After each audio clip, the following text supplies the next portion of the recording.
আমার যখন এক মাহফিল পড়ছে মাওয়ার হেই ফারো, তা আমার বন্ধু বান্ধব কয়, দোস্ত তুমি কি আর গেছো না? ডে প্রথম। আমি কই ভাই ডে প্রথম।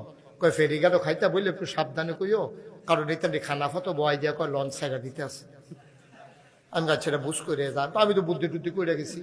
আমার যখন খানা ফতো গেছি পরে আসেন আসেন, যেমনি ডাহে মনে হয় মাগ না খাওয়াইব।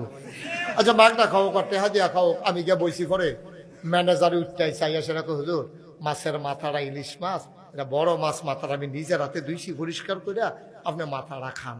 আমার মনে পড়ছে তো মাথাত লাগাই দিয়ে আটকা কইব লঞ্চ সাইডা দিতে আছে, তো বুদ্ধিটা বোধহয় হেমনে আগাইতে আছে। আমিও তো বুদ্ধি থিতেই গেছি। আমি দেন মাথাটাই দেন। খাইয়া সারছি পরে মাথাটা বাইঙ্গা মাত্র অর্ধেকটা খাইয়া সারছি, এমন সময় করতে দেন একটা দৌড় দিয়ে এখন লঞ্চ ছাড়া দিতে আছে। আমি তাড়াতাড়ি খানাটা ফেকাট করে দেয়। লঞ্চ বইয়া বইয়া খায়, আমি কি আর আমার হ্যাঁ তো সারতে দেরি হইব। আমি তো খাইয়ে যাই। তোমরা তো হেডম শুরু করছো, আমার ওয়াজও লাগাই যে লঞ্চ সাইডা দিতে আছো।